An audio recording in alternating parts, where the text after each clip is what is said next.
Hello दोस्तों, मेरा नाम ताज़िर है और मेरे इस चैनल का नाम है एग्ज़ाम फर्स्ट क्लास।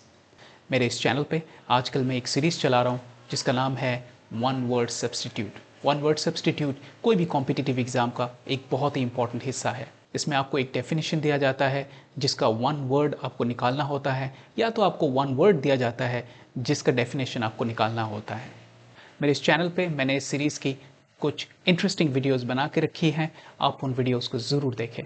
मेरे पिछले वीडियोस पे मैंने one word related to god और religion, marriage, killings and murders और 2 वीडियोस रिलेटेड टू स्टडी बना के रखी हुई हैं। आप उन वीडियोस को ज़रूर देखें।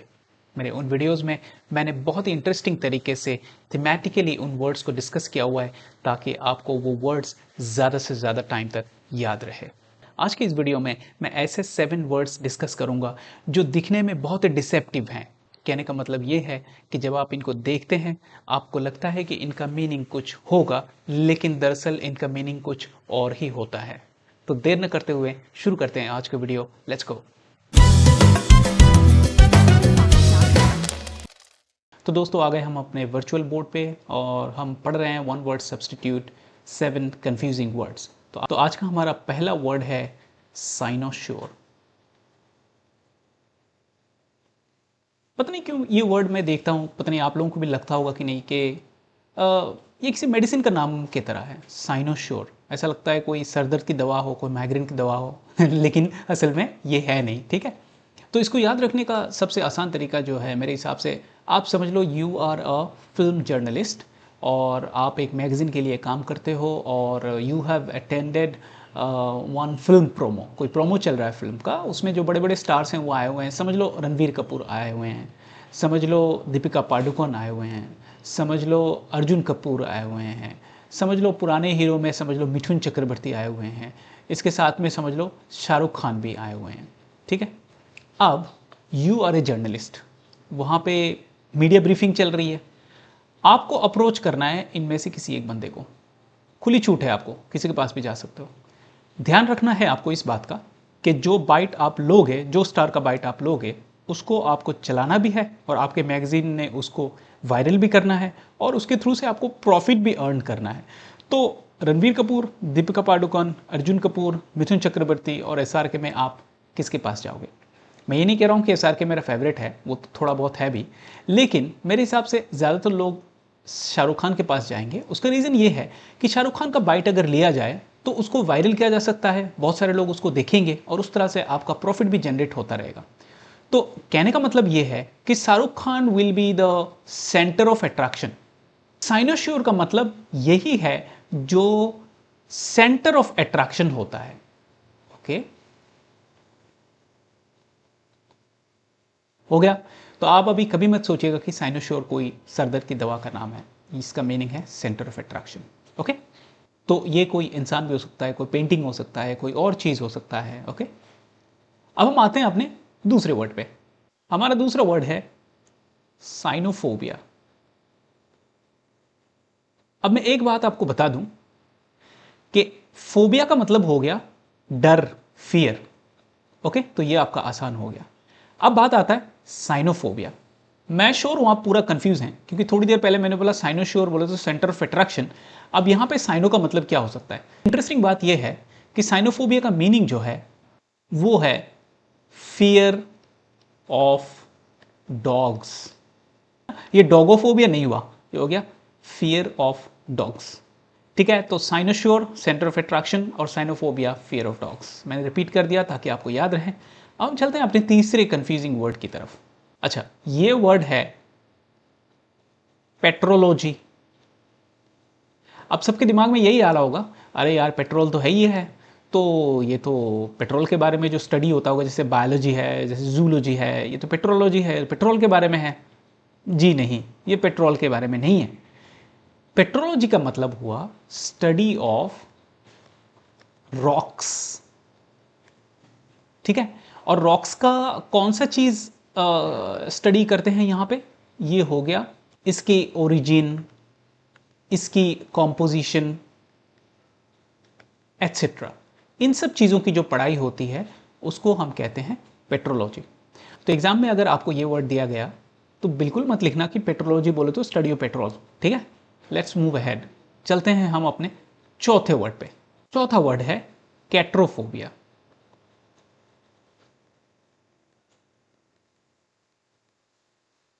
अब देखो, थोड़ी देर पहले मैं बता दिया था कि फोबिया का मतलब हुआ फियर, और आप इधर देख रहे हो कैट, तो आपको लग रहा होगा कि जो बिल्ली से डरता है उसको कैट्रोफोबिया बोलते हैं। बिल्कुल नहीं, बिल्कुल नहीं। ओके, कैट्रोफोबिया का मतलब हुआ फियर ऑफ मिरर्स, जो आईने से डरता है। ओके, हाँ, याद रखने के लिए आप ये सोच सकते हो कि कोई जब बिल्ली अपने आप को जब आईने में देखती है तो वो या तो गुस्सा हो जाती है या तो डरती है। उसकी बॉडी का लैंग्वेज आप देखोगे तो समझ में आता है कि वो डर और गुस्से में, मतलब आप अपने ही मिरर इमेज पे वो चिल्लाता रहता है या चिल्लाती रहती है। तो उस हिसाब से याद रखने के लिए you can think of like catoptrophobia is like fear of mirror when a cat looks himself और herself in the mirror. So उस हिसाब से इट्स ओके, बट ये इंसानों के लिए भी हो सकता है कि आईने से किसी को डर लगता हो। अब हम चलते हैं अपने नेक्स्ट वर्ड पे। अपना नेक्स्ट वर्ड है ओमनीबस। अब मैं श्योर हूं कि सबकी नज़र इस वर्ड पे होगी ना, बस, क्योंकि ये फेमिलियर है और किसी को लग रहा होगा कि यार ये तो ओमनी बस है, मतलब कोई बस होगा या फिर कोई बस से रिलेटेड कोई चीज़ होगा या किसी बस का मॉडल होगा। बड़ा ही कंफ्यूजिंग है, लेकिन ये बड़ा आसान है। ओमनी बस मतलब इट्स ए कलेक्शन, और you can say compilation of things. कुछ चीज़ों का कलेक्शन या कंपाइलेशन जो है उसको हम ओमनीबस बोलते हैं। आप याद रखने के लिए डेफिनेटली ये सोच सकते हो कि एक बस में समझ लो कोई म्यूजिक कॉन्सर्ट का ग्रुप जा रहा है, तो उसमें कौन होगा? म्यूजिशियंस होंगे, आर्टिस्ट होंगे, असिस्टेंट्स होंगे, वो जो सारी जो उनकी जो औजार है कॉन्सर्ट के लिए वो सारी चीज़ें होंगी, तो उसको आप ओमनीबस कह सकते हो याद रखने के लिए। But it could be a collection और compilation of many things, not a singular thing, याद रखना इस बात को। it could be a collection of many things. Okay, let's move ahead to our next words. I would say यहाँ पे कुछ words हैं जो बहुत ही connected हैं, related हैं, और वो हमेशा बड़ा confusing रहता है। So let's have a look at them. So मेरे जो आखिरी 3 words हैं और बहुत ही connected words हैं, इनको समझाने के लिए मैंने देखिए यहाँ पे 3 apples ड्रॉ किए हुए हैं। कि मेरा ड्राइंग बहुत ख़राब है, उसमें मत जाइए। Apple A, apple B and apple C. Apple A जो है वो राइप है और स्वीट भी है। एप्पल बी जो है वो अनराइप है और नॉट स्वीट। और एप्पल सी जो है ये रॉटन है, सड़ा हुआ है इसमें, ठीक है। अब देखो, अगर आप हंग्री हो, imagine that you are hungry, ठीक है, और आपके हाथ में ये एप्पल लग जाता है, एप्पल बी, ठीक है, तो आप इसकी जांच पड़ताल करोगे, देखोगे कि ये खाया जा सकता है कि नहीं। ये अनराइप है, ये स्वीट भी नहीं है, लेकिन आपको भूख तो लगी है, therefore this apple is edible, इसको खाया जा सकता है, fit to be eaten, fit to be eaten, and we are talking about apple B, ठीक है। ये एडिबल है, इसको खाया जा सकता है, there is no harm in it, you can eat it safely just to satisfy your hunger, that's all, right. अब आते हैं एप्पल ए पे।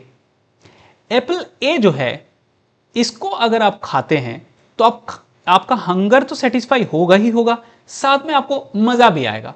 तो ये हो गया ईटेबल। ईटेबल, सो ईटेबल का मतलब है आप खाएंगे तो जरूर और साथ में आप इसको एंजॉय भी करेंगे क्योंकि ये स्वीट है। तो हम बात कर रहे हैं एप्पल ए की। अब आता है एप्पल सी।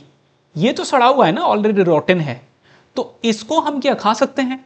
नहीं, हम नहीं खा सकते हैं। तो ये हो गया आपका इनएडिबल। ये कौन सा हो गया जिसको खाया नहीं जा सकता? ये एप्पल सी है जिसको आप खा नहीं सकते।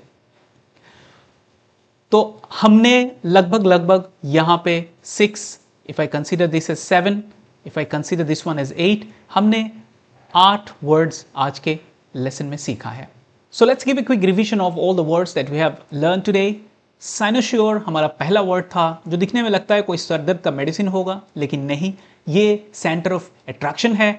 आप इमेजिन करिएगा कि आप एक मैगजीन के जर्नलिस्ट हैं and you will like among all the other artist you will go had and interview Shahrukh Khan because he is the centre of attraction. अगर उसकी इंटरव्यू आप लेते हैं तो वो चलेगा ज़्यादा, वो वायरल होगा और आपका रेवेन्यू जनरेट होगा, पैसे मिलेंगे। दूसरा है साइनोफोबिया, जो अगेन कंफ्यूजिंग है क्योंकि इसको दिखने से लगता है कि फोबिया तो फियर है, लेकिन साइनो क्या होगा, कुछ एक मेडिसिन के साथ कोई कनेक्टेड ऐसी तो वर्ड नहीं है, लेकिन जी नहीं, ये है फियर ऑफ डॉग्स। अब आते हैं पेट्रोलॉजी पे, अगेन वेरी कंफ्यूजिंग वर्ड्स। लगता है पेट्रोल की स्टडी हो रही है, लेकिन जी नहीं, इसमें स्टडी हो रही है रॉक्स की, उनकी ओरिजिन, कंपोजिशन वगैरह की। अब कैट्रोफोबिया, तो दिमाग में वही घूमता है कि कैट है और फोबिया है तो बिल्ली का डर होगा, नहीं, ये मिरर का डर है। ठीक, अब आया ओमनी बस, क्योंकि बस से हम ज़्यादा वाकिफ़ हैं, ज़्यादा फेमिलियर हैं, तो बस हमारे मन में बचता है और हमको लगता है कि पता नहीं ये क्या होगा ओमनी बस, लेकिन ये कलेक्शन और कॉम्पाइलेशन ऑफ मैनी थिंग्स है। आप इमेजिन करिएगा एक रॉक कॉन्सर्ट का पूरा टीम जो है एक बस में जा रहा है, तो आप सोच के देखिए कि उस बस में क्या क्या हो सकता है। आर्टिस्ट होंगे, म्यूजिशियंस होंगे, उनकी जो इंस्ट्रूमेंट्स है वो होंगे, और साथ में उनकी जो अलग अलग तरीके की चीज़ें हैं, लाइटिंग्स हैं वगैरह वगैरह जो हैं, सारी चीज़ें होंगी, तो उसको हम कह सकते हैं ओमनी बस। अब आता है 3 वर्ड्स जो बहुत ही क्लोजली रिलेटेड हैं। इसमें मैंने 3 एप्पल्स दिखाए आपको। पहला वाला जो एप्पल है वो राइप एंड स्वीट है, दूसरा वाला जो एप्पल है वो नॉन राइप है और स्वीट नहीं है, और तीसरा वाला जो है वो रोटन है। अगर आप हंग्री हैं तो आपका भूख मिटाने के लिए अगर आपको एप्पल बी मिल जाता है तो आप उसको खा लेंगे, क्योंकि इसमें कोई हार्म नहीं है और ये आपके हंगर को सेटिस्फाई करता है, हालांकि आप एंजॉय नहीं करेंगे उसको खा के। अब अगर आपको एप्पल ए मिल जाता है तो आप उसको जब खाएंगे तो आप एंजॉय करेंगे। तो इसका मतलब ये हुआ कि अगर आप सिर्फ अपने हंगर को मिटाने के लिए without any harm any food consume कर रहे हैं तो उसको हम बोलेंगे एडिबल। और अगर आप खाते भी हैं और साथ में एंजॉय करते हैं, जैसे कि एप्पल ए आपने खा लिया, तो उसको हम बोलेंगे ईटेबल। अगर रॉटन एप्पल हुआ या सड़ा हुआ एप्पल हुआ, अगर आप उसको खा नहीं सकते तो हम उसको बोलेंगे इनएडिबल। तो दोस्तों ये थे आज के वर्ड्स। आई होप ये वीडियो आपको पसंद आया होगा। आप इस वीडियो को लाइक ज़रूर करें और अपने दोस्तों के साथ इसको शेयर भी करें। मेरे चैनल को सब्सक्राइब करें ताकि आगे के वीडियोस में आप अपडेटेड रहें। मिलते हैं इस तरह के कुछ इंटरेस्टिंग डिस्कशंस के साथ मेरे अगले वीडियोस पे। Thank you so much for watching.